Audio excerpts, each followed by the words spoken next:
Subang, sebuah kota kecil di Jawa Barat. Setiap malam, setelah pukul 9, jalanan menjadi sunyi.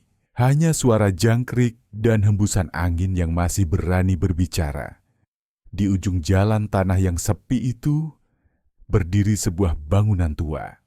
Cat temboknya mengelupas, lampunya berkedip-kedip, tapi di papan kayu yang retak masih terlihat tulisan samar. Klinik Sehat Hati, buka 19 Ril SD Dasumam Patongdoa. Klinik kecil itu, anehnya, hanya buka ketika matahari telah tenggelam. Dan yang lebih aneh lagi, setiap orang yang masuk ke dalam tak pernah terlihat keluar lagi. Awalnya, tak ada yang curiga. Dokter pemilik klinik dikenal baik hati. Ia menolong warga miskin, tak jarang memberi obat tanpa bayaran. Ia jarang bicara, tapi selalu tersenyum lembut, seolah menenangkan. Banyak orang berkata, dia seperti malaikat. Namun, sejak beberapa bulan terakhir, warga mulai berbisik. Ada sesuatu yang salah. Bau aneh sering tercium dari belakang bangunan. Kadang bau obat terbakar, kadang seperti daging gosong. Dan setiap kali angin malam berhembus, terdengar suara lirih dari dalam, suara seseorang berdoa. Pelan, namun jelas. Ampuni mereka Tuhan, ampuni aku juga. Suatu malam Pak Hasan, petani tua, melihat asap tipis keluar dari arah klinik. Rasa ingin tahu mengalahkan rasa takut. Ia menyalakan senter, berjalan menyusuri kebun di belakang. Semakin dekat ke sumur, bau gosong semakin kuat, menusuk hidung. Ia mengarahkan cahaya senter ke dalam, dan saat itu, napasnya tercekat. Di dasar sumur, ada tumpukan abu, dan di antara abu itu, sesuatu berkilau, seperti tulang kecil yang memantulkan cahaya. Pak Hasan jatuh terduduk. Suaranya pecah dalam malam yang pekat. Ada mayat di sumur belakang klinik. Polisi datang beberapa jam kemudian. Klinik itu terkunci rapat. Lampu dalam ruangan masih menyala redup. Begitu pintu didobrak, bau busuk bercampur formalin langsung menyergap. Campuran antara obat bius, logam berkarat, dan sesuatu yang pernah hidup. Di ruang utama, meja operasi berdiri di tengah. Alat-alat medis berkarat, bercak hitam di lantai, seolah baru dibersihkan tergesa-gesa. Dan di dinding tergantung foto seorang gadis kecil tersenyum. Di bawahnya tulisan tangan gemetar. Ayah akan menyembuhkan semua orang. Dokter pemilik klinik duduk di kursi kayu, tenang, tak berusaha kabur. Rambutnya memutih. Wajahnya lelah, tapi matanya jernih. Seolah ia sudah tahu semuanya akan berakhir malam itu. Ketika polisi menanyakan tentang abu di sumur, ia hanya menjawab pelan. Bukan abu manusia, itu abu dosa. Polisi saling berpandangan. Tak seorang pun tahu harus berkata apa. Tapi di mata dokter itu, ada sesuatu yang aneh. Campuran antara rasa bersalah dan kedamaian. Keesokan paginya, tim forensik datang. Mereka menurunkan ember demi ember dari sumur itu. Setiap kali ember ditarik naik, bau hangus semakin kuat. Di dalamnya bukan hanya abu, tapi juga potongan kecil tulang, gigi dan gelang plastik anak-anak yang meleleh separuh. Salah satu penyidik gemetar memegang gelang itu dengan sarung tangan. Ia membaca nama yang nyaris hilang, Rani, lalu menatap dokter tua itu.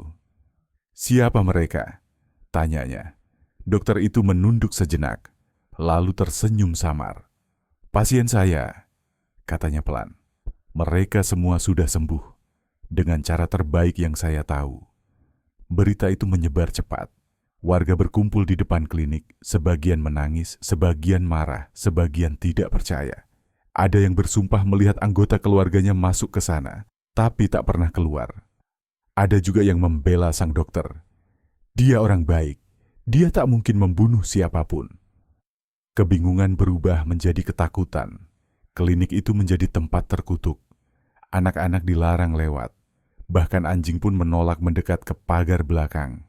Polisi mencoba menelusuri data pasien, tapi semuanya kosong. Tak ada catatan medis. Tak ada rekam kunjungan, tak ada file di komputer. Kamera CCTV di ruang tunggu ditemukan mati, kabelnya dipotong dengan rapi. Semua tanda-tanda seolah dihapus oleh seseorang yang tahu persis bagaimana menghapus jejak. Sore harinya, penyidik menemukan sebuah ruang tersembunyi di balik lemari. Sebuah kamar kecil dengan satu tempat tidur logam, botol-botol obat bius, dan tumpukan surat anak-anak. Di atas meja, ada toples kaca kecil berisi abu halus. Labelnya tertulis, "Dia sembuh selamanya."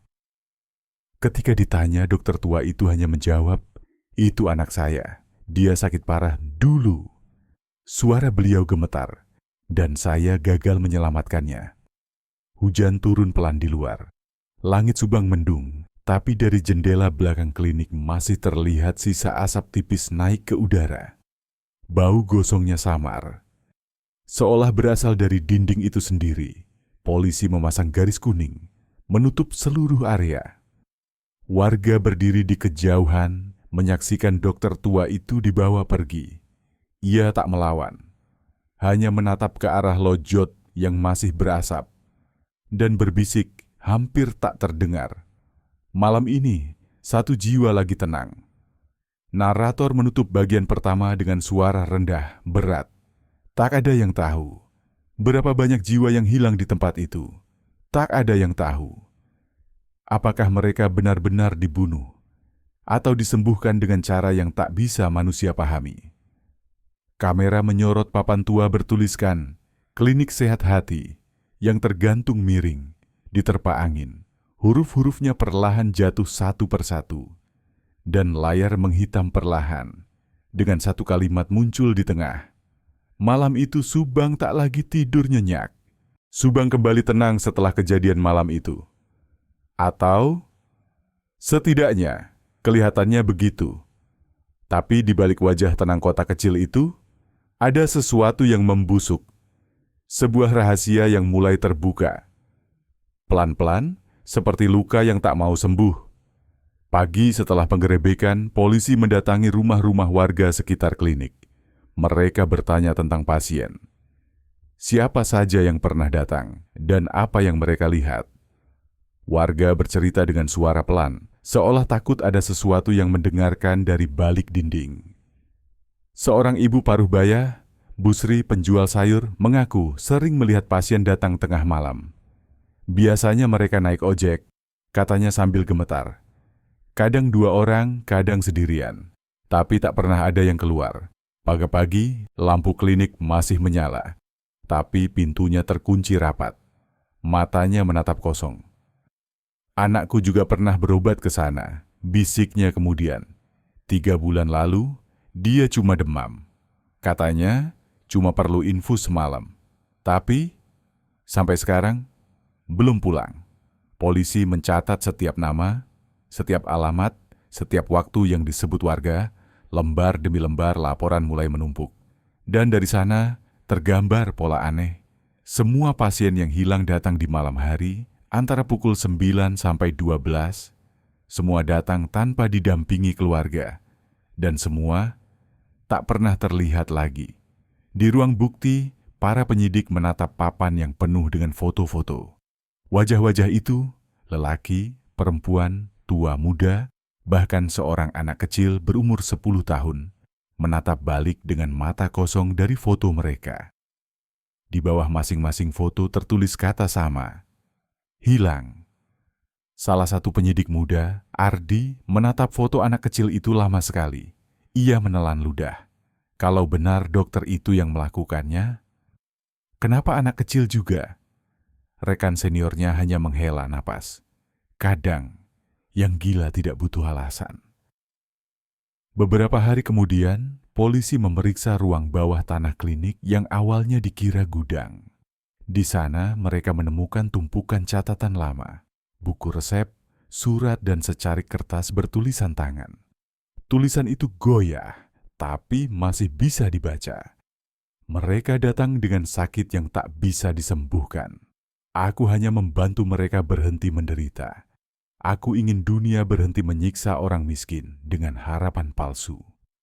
Di sudut ruangan, Ada toples-toples kecil berisi abu. Masing-masing diberi nama. Bukan nomor, bukan kode, tapi nama lengkap. Seolah-olah setiap toples adalah pasien yang telah disembuhkan. Sementara itu, media mulai mencium kabar. Judul-judul besar muncul di layar televisi dan koran lokal. Klinik kematian di Subang. Polisi temukan abu diduga manusia. Dokter dermawan atau malaikat maut. Warga berbondong-bondong datang, tapi garis polisi menahan mereka di luar pagar. Beberapa orang menangis mencari kabar keluarganya. Yang lain membawa foto, berteriak ke arah petugas. "Ini adik saya. Dia berobat ke sini bulan lalu. Kembalikan dia."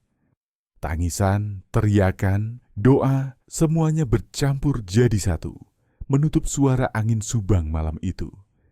Salah satu kesaksian paling aneh datang dari seorang pemuda bernama Joko, tukang ojek malam. Ia berkata, beberapa kali mengantarkan pasien ke klinik itu, tapi setiap kali berhenti di depan. Dokter tua itu sudah menunggu di depan pintu, seolah tahu tamunya akan datang. Dia nggak pernah pakai ponsel, kata Joko. Tapi entah kenapa, dia selalu muncul pas saya datang. Terus pasien disuruh turun, saya dikasih uang 2 kali lipat tarif biasa, dan disuruh pulang.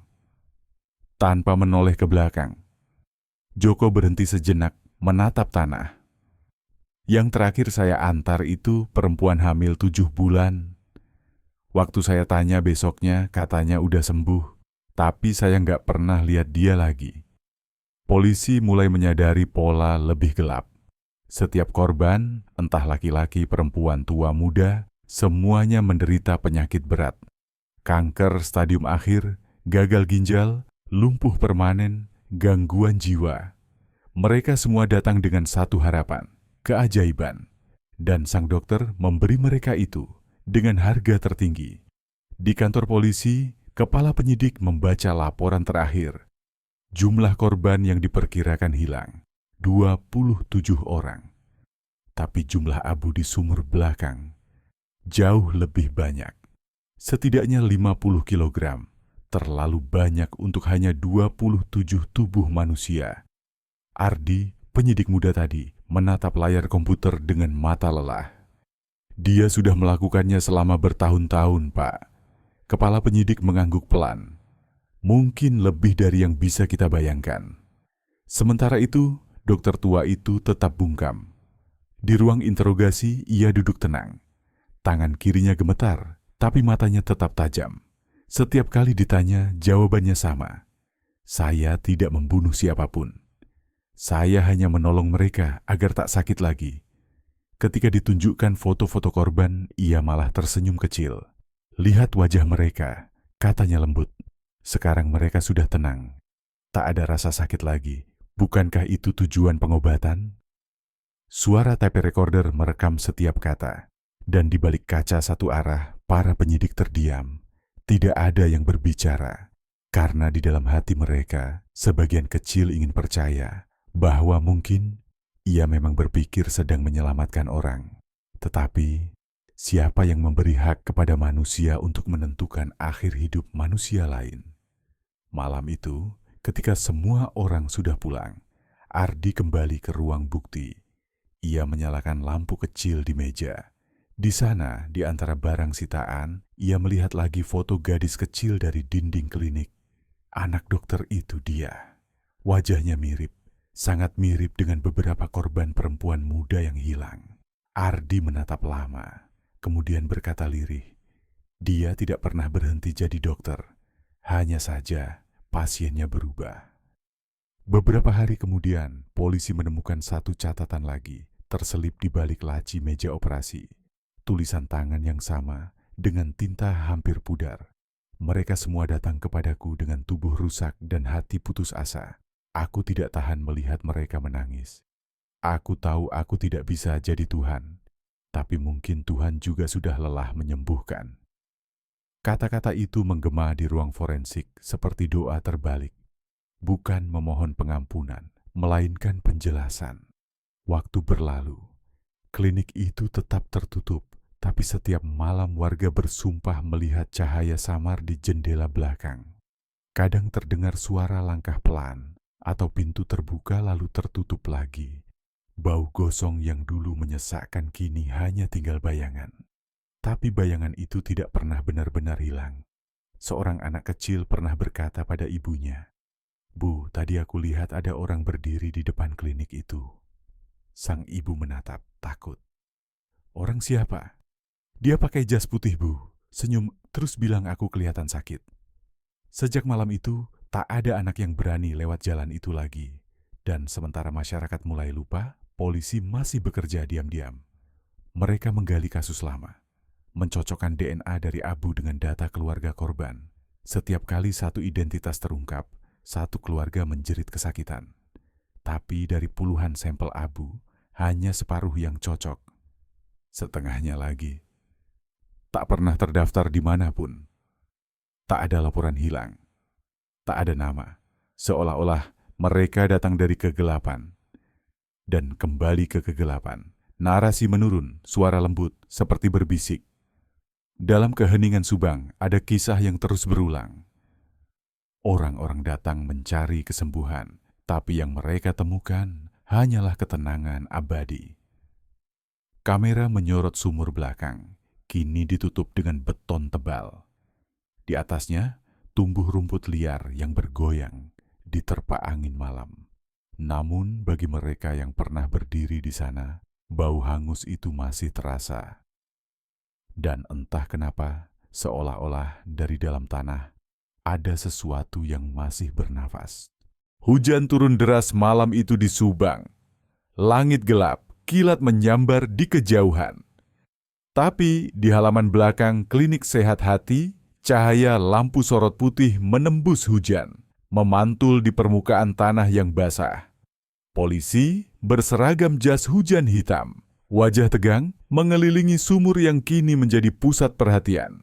Sumur itu yang dulu hanya tempat pembuangan air limbah, kini berubah menjadi saksi bisu dari sesuatu yang jauh lebih kelam. "Turunkan lagi," kata kepala forensik. Suaranya hampir tenggelam oleh suara hujan. Tali katrol berderit, ember logam diturunkan ke dasar sumur, kemudian ditarik kembali perlahan.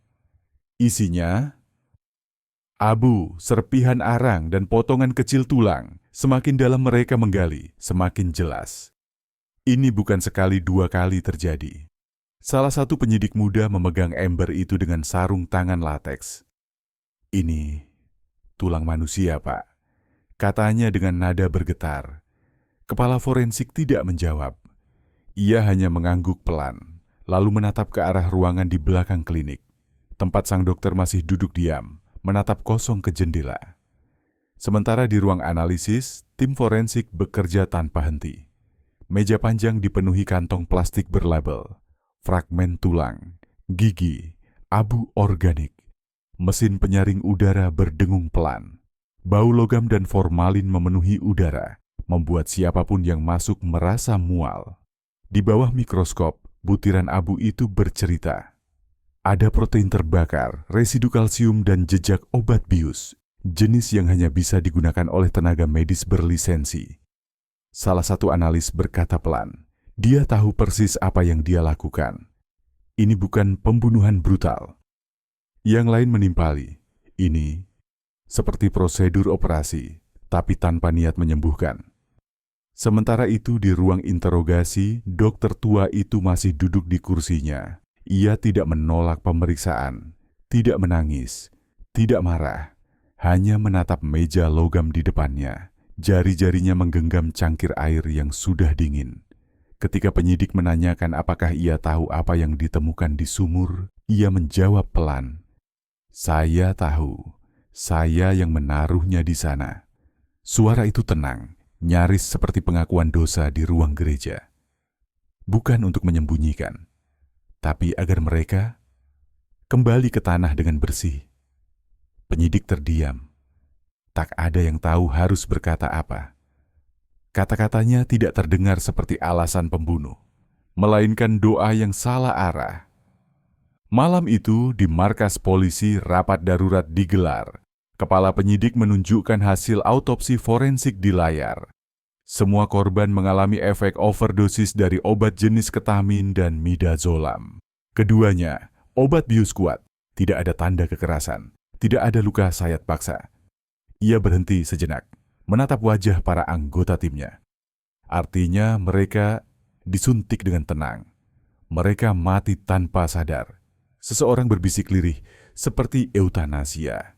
Kata itu menggantung di udara, eutanasia, membunuh dengan belas kasih. Tapi di negara ini itu tetap pembunuhan. Salah satu penyidik senior menatap dokumen lama di mejanya.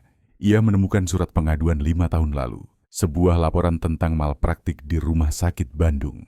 Nama dokter yang sama. Kasusnya ditutup karena kurang bukti. Namun, di bagian akhir laporan itu tertulis satu kalimat yang aneh. Pasien terakhir adalah anak perempuan dokter itu sendiri. Ruangan mendadak hening. Tak ada yang berani bicara. Hari berikutnya, tim dikirim ke rumah lama dokter itu di Bandung. Rumahnya kosong, berdebu, tapi di ruang tamu tergantung foto keluarga lama. Seorang istri yang sudah meninggal, dan seorang anak perempuan kecil berambut pendek. Dia. Di kamar anak itu, mereka menemukan mainan boneka usang dan album gambar. Di salah satu halaman, anak itu menggambar dirinya sendiri di atas ranjang rumah sakit dengan tulisan, "Ayah bilang aku akan sembuh, tapi kenapa aku malah tidur lama sekali?" Salah satu polisi menutup buku itu pelan. Dia kehilangan anaknya di ruang operasi. Sejak itu, dia kehilangan segalanya. Kembali ke klinik, polisi memeriksa setiap ruang yang belum disentuh. Di ruang kecil yang dipenuhi bau arang dan logam, mereka menemukan sesuatu di balik lemari logam. Sebuah alat pembakar listrik buatan sendiri, tersambung ke timer. Terdapat residu daging dan lemak manusia di sekitar tungku. Kepala forensik menatapnya lama. Dia buat alat kremasi mini. Salah satu anggota tim menelan ludah. "Untuk siapa, Pak?" "Untuk pasiennya." Jawabnya singkat. "Dan mungkin untuk dirinya sendiri suatu hari nanti." Sementara di ruang interogasi, dokter tua itu mulai berbicara lebih banyak. Ia bercerita tentang malam-malam panjang, di mana pasien datang dengan air mata dan harapan. Tentang orang-orang yang sudah putus asa karena tidak punya uang untuk berobat di rumah sakit besar. Tentang janji-janji palsu dunia medis yang selalu berkata, masih ada harapan, padahal tidak ada. "Saya melihat mereka menunggu mati dalam kesakitan," katanya. "Saya tidak tahan, jadi saya buat cara agar mereka bisa tidur dan tidak bangun lagi." Ia berhenti, menghela napas pelan. "Kalau itu dosa, biarlah dosa itu untuk saya sendiri." Rekaman interogasi itu kini disimpan sebagai bukti. Tapi bagi banyak polisi yang mendengarnya, suara itu tidak bisa dilupakan. Tidak karena mengerikan, tapi karena tenang. Terlalu tenang untuk seorang pembunuh. Salah satu petugas berkata, "Kalau dia benar-benar gila, kenapa setiap katanya masuk akal?" Tak ada yang menjawab. Beberapa hari kemudian, tim forensik menemukan lagi satu ruangan tersembunyi di bawah ruang operasi. Tangga kayu sempit, dindingnya lembab, udara pengap. Ketika lampu dinyalakan, semua orang menahan napas. Di ruangan itu ada belasan stoples kaca berisi abu, disusun rapi di rak besi. Masing-masing diberi nama tangan, Rani, Agus, Mulyani, Seno, Dia. Di tengah ruangan ada meja logam kecil dengan lilin yang sudah padam setengah. Di dinding depan tertulis dengan cat merah, "Aku tidak membunuh. Aku mengembalikan mereka kepadanya." Ardi, penyidik muda yang pertama kali menemukan tulisan itu, berbisik lirih. "Ini bukan sekadar pembunuhan, ini ritual." Kepala penyidik menggeleng. Bukan ritual, tapi obsesi. Namun garis batas antara keduanya terlalu tipis untuk dibedakan. Setiap hari berita baru muncul. Jumlah korban bertambah. Keluarga berdatangan dari luar kota membawa foto orang hilang. Beberapa menemukan jawaban yang mereka tak siap dengar. Yang lain pulang tanpa kepastian, hanya membawa abu dalam toples kecil bertuliskan nama yang mungkin benar, mungkin salah. Di luar klinik, papan kayu bertuliskan "ditutup", kini tertutup bunga dan lilin. Orang-orang berdoa di sana bukan hanya untuk korban, tapi juga untuk sang dokter yang dianggap sebagian sebagai penjahat, sebagian lagi sebagai orang suci yang tersesat.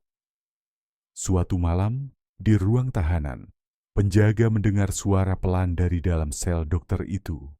Bukan teriakan, bukan tangisan, tapi suara seseorang yang berbicara sendiri. Dia, hari ini ayah bantu 3 orang lagi. Mereka tidak menangis. Mereka tersenyum. Lalu sunyi. Beberapa menit kemudian, penjaga melihat dokter itu menatap langit-langit, tersenyum lemah. Besok giliran ayah. Penjaga melapor ke atasannya, tapi pagi harinya dokter itu masih hidup. Duduk diam di pojok ranjang, bibirnya pucat. Di lantai, mereka menemukan tulisan dengan darah ujung jarinya. Aku tidak ingin disembuhkan. Forensik kemudian memeriksa tubuhnya. Tidak ada luka, tidak ada racun. Ia masih bernapas, tapi pikirannya seolah telah pergi jauh. Dokter yang dulu menolong nyawa orang kini menjadi bayangan kosong. Tak lagi tahu mana dunia, mana ilusi. Dalam konferensi pers resmi, Kepala Polisi Subang berkata tegas, kasus ini bukan hanya soal hukum, ini tragedi kemanusiaan. Ia menatap kamera, suaranya berat. Kita menemukan seseorang yang terlalu percaya bahwa kematian adalah obat. Dan mungkin di titik tertentu, dia benar-benar percaya dirinya sedang berbuat baik. Narator menutup dengan nada tenang, nyaris seperti doa. Di balik dinding lembab sebuah klinik kecil di pinggir jalan, ratusan orang mencari kesembuhan. Tapi yang mereka temukan bukan hidup baru, melainkan keheningan abadi. Kamera melayang menjauh, menyorot bangunan klinik sehat hati yang kini kosong. Lampu-lampunya padam, tapi di jendela lantai 2 sesaat, seperti ada cahaya kecil yang menyala, lalu padam lagi, tenggelam dalam kegelapan malam Subang. Hujan reda di Subang, tapi awan kelabu masih menggantung rendah di langit. Kasus klinik sehat hati kini sudah menjadi berita nasional. Semua stasiun televisi menayangkan gambar wajah sang dokter. Dr. Suryo Hadiwijaya, 63 tahun, mantan ahli bedah dari Bandung, kini dijuluki publik sebagai dokter malaikat kematian. Namun, di balik nama itu, ada kisah lain. Kisah yang jauh sebelum klinik berdiri, jauh sebelum sumur itu dipenuhi abu manusia. Kisah tentang kehilangan, rasa bersalah, dan obsesi untuk menebus dosa. 20 tahun lalu, Dr. Suryo adalah salah satu dokter bedah termuda dan paling dihormati di Rumah Sakit Besar Bandung. Ia dikenal tenang, presisi, dan berprinsip bahwa tidak ada pasien yang tidak bisa diselamatkan. Ia menikah dengan seorang perawat bernama Ratna dan memiliki seorang putri kecil berusia 6 tahun. Keluarga kecil itu sederhana, bahagia, dan semua orang di rumah sakit mengenal mereka. Namun kebahagiaan itu tak bertahan lama. Suatu hari Ratna jatuh sakit parah karena infeksi paru. Dr. Suryo berjuang merawat istrinya sendiri, tapi gagal. Ratna meninggal di ruang ICU, tepat di hadapan suaminya yang menolak melepas tangannya dari mesin ventilator. Sejak hari itu, ia berubah. Wajahnya tidak lagi tersenyum, langkahnya berat, dan hanya satu hal yang membuatnya tetap hidup. Dia. Tapi takdir, seolah senang menguji manusia yang mencintai terlalu dalam. Ketika dia berusia 9 tahun, ia jatuh sakit, tumor otak langka yang sulit dioperasi. Dr. Suryo berjuang mati-matian mencari pengobatan. Ia membawa dia ke Jakarta, ke Singapura, bahkan sempat memohon bantuan dari kolega lamanya di luar negeri. Namun hasilnya sama, harapan sangat kecil. Suatu malam di rumah sakit, dia terbangun, memegang tangan ayahnya dan berkata pelan, "Ayah, kalau aku tidur lama, jangan bangunkan aku ya. Aku capek." Kalimat itu menancap seperti pisau di dadanya. Keesokan harinya operasi dilaksanakan. Dr. Suryo bersikeras menjadi salah satu anggota tim bedah. Teman-temannya melarang, karena tak ada ayah yang sanggup mengoperasi anaknya sendiri. Tapi ia memaksa. Operasi berjalan selama 7 jam. Listrik sempat padam 2 kali. Dan pada menit terakhir, ketika monitor jantung berbunyi panjang, dia berhenti bernapas. Dr. Suryo berdiri kaku.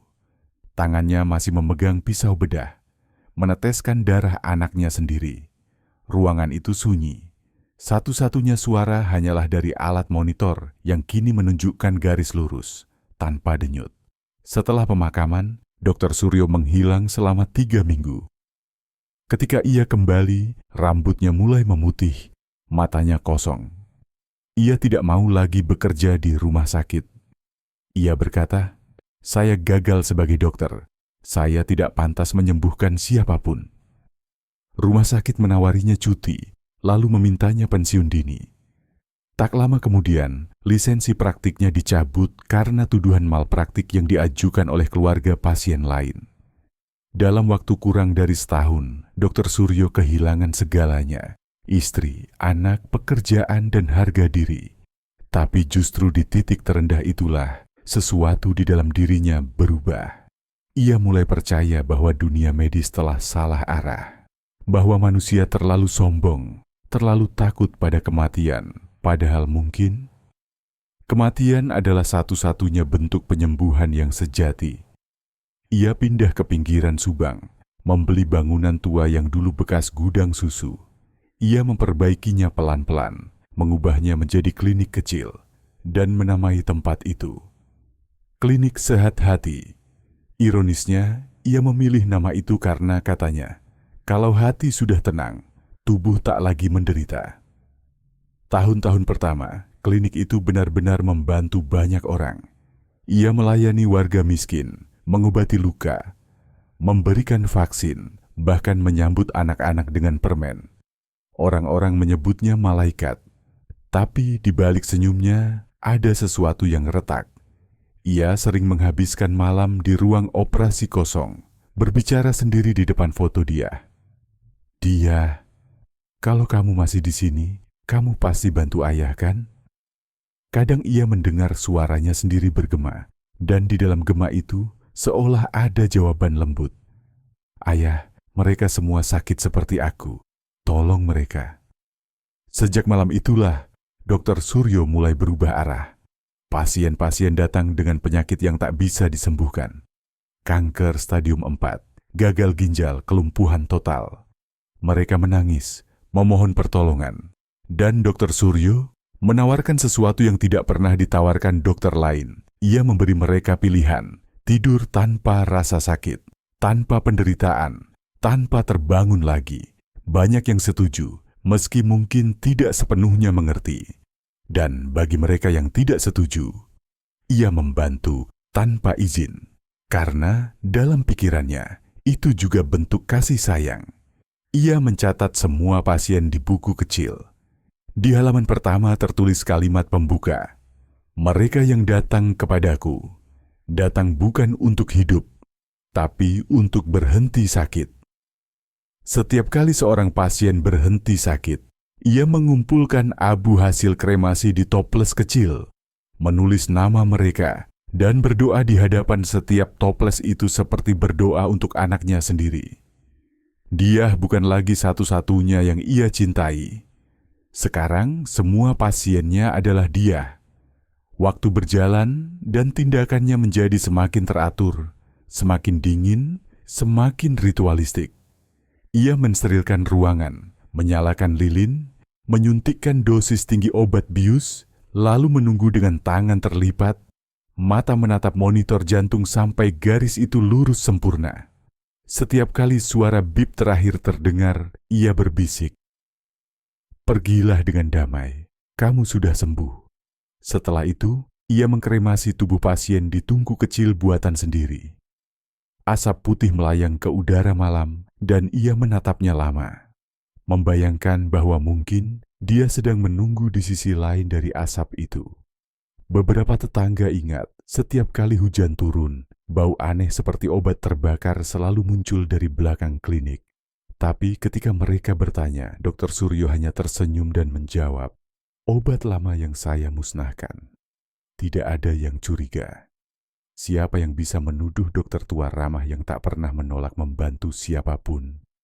Hingga suatu malam, ia menerima seorang pasien remaja, Rani, 17 tahun. Gadis itu menderita leukemia parah. Ibunya sudah meninggal, ayahnya nelayan miskin yang tak mampu berobat. Rani datang sendirian, membawa uang seadanya dan selembar kertas doa. Dokter Suryo menatap gadis itu lama. Ia teringat dia dari senyumnya, dari cara ia berbicara. Ia memberi Rani teh hangat, lalu berkata, "Kamu tidak akan sakit lagi setelah malam ini." Dan ketika mata gadis itu terpejam, ia menangis untuk pertama kalinya setelah bertahun-tahun. Air matanya jatuh di pipi Rani, bersatu dengan cairan infus terakhir yang menetes dari botol. Setelah malam itu, ia tidak lagi mencari pasien. Pasienlah yang datang kepadanya. Entah bagaimana, kabar tersebar bahwa ada klinik yang bisa mengakhiri penderitaan tanpa rasa sakit. Orang-orang datang dengan wajah pasrah, membawa surat, foto keluarga, dan doa. Mereka mengetuk pintu malam-malam, dan Dokter Suryo membuka pintu, selalu dengan kalimat yang sama. "Kamu sudah datang di tempat yang tenang." Bagi sebagian orang, ia adalah penyelamat. Bagi yang lain, ia adalah pembunuh berantai paling dingin di Jawa Barat.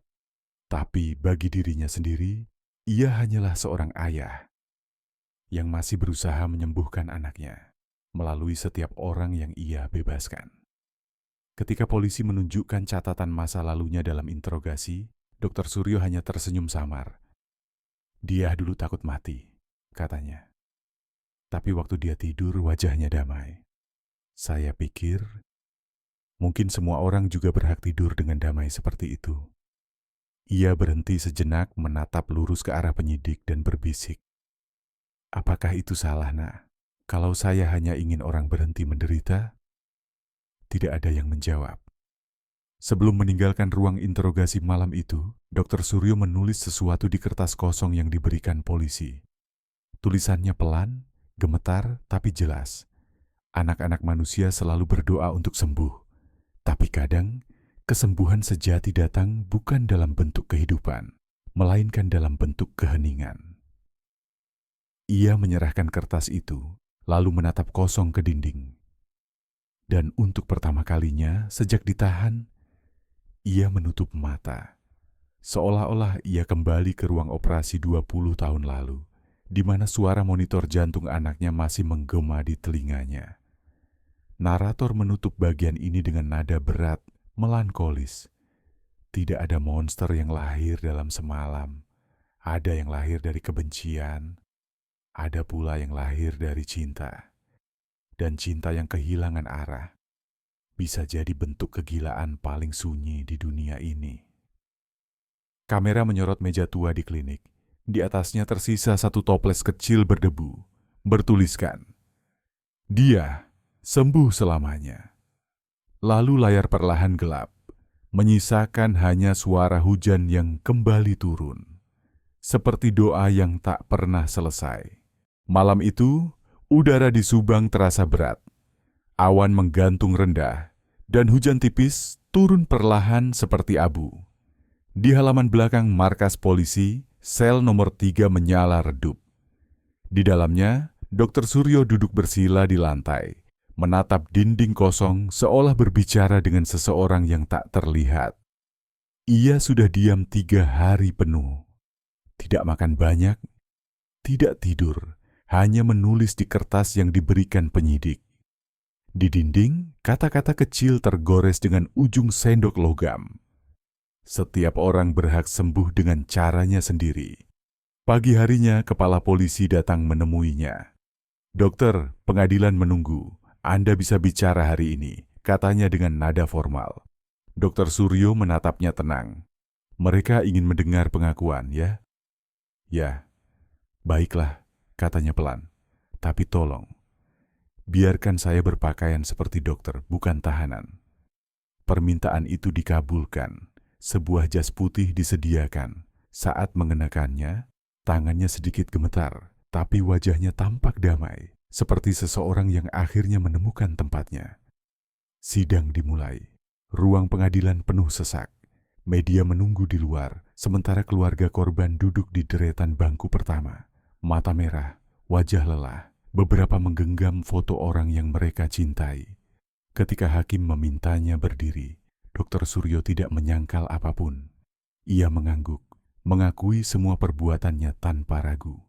Tapi, katanya pelan, saya tidak pernah membunuh karena kebencian. Ia berhenti sejenak, menatap ke seluruh ruangan.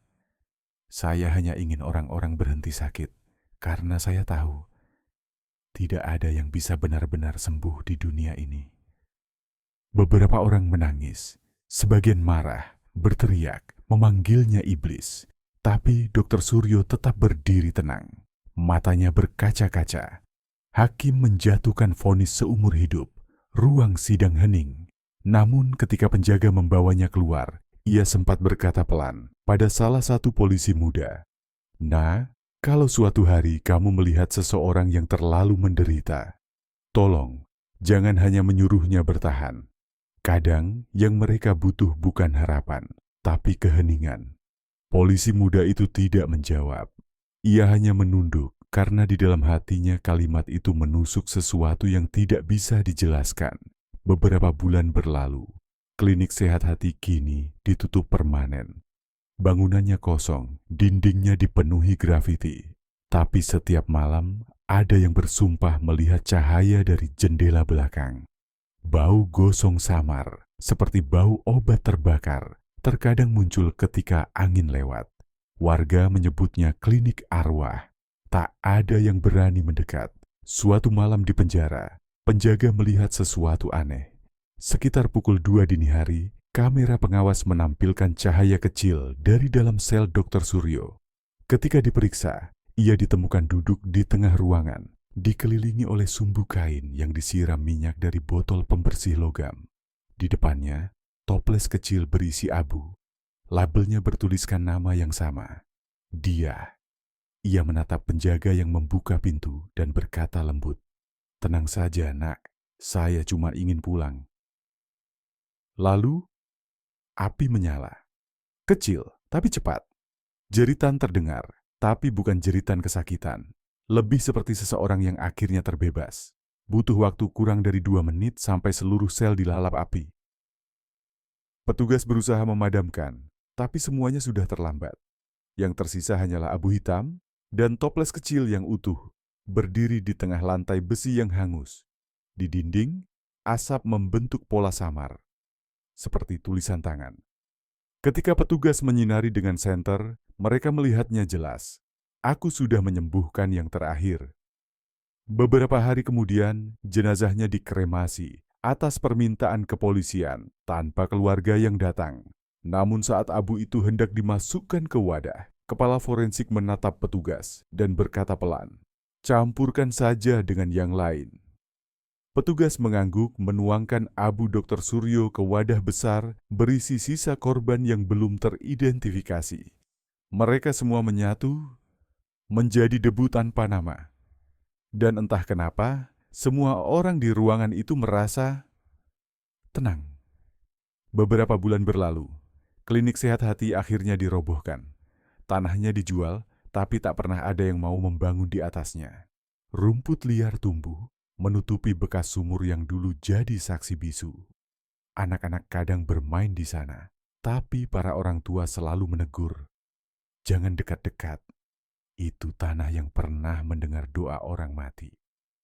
Sementara itu, di kantor polisi, Ardi, penyidik muda, menemukan sebuah amplop tak bernama di mejanya. Isinya selembar kertas gosong dengan tulisan tangan Dr. Suryo. Tulisannya sederhana tapi mengguncang. "Anak muda, kalau suatu hari kamu menjadi ayah dan anakmu sakit, kamu akan mengerti kenapa aku tidak bisa berhenti. Aku tidak membunuh. Aku hanya menutup pintu rasa sakit sebelum mereka mengetuknya lagi." Ardi menatap kertas itu lama. Kemudian ia memasukkannya ke laci, menutup pelan, dan berdoa dalam hati. Narator menutup cerita dengan suara perlahan, tenang tapi dingin. Klinik itu kini tak ada lagi. Tapi di malam-malam tertentu, ketika hujan turun di Subang, orang masih bersumpah melihat cahaya putih kecil dari arah lahan kosong itu. Mungkin hanya pantulan lampu jalan, atau mungkin api kecil yang belum benar-benar padam.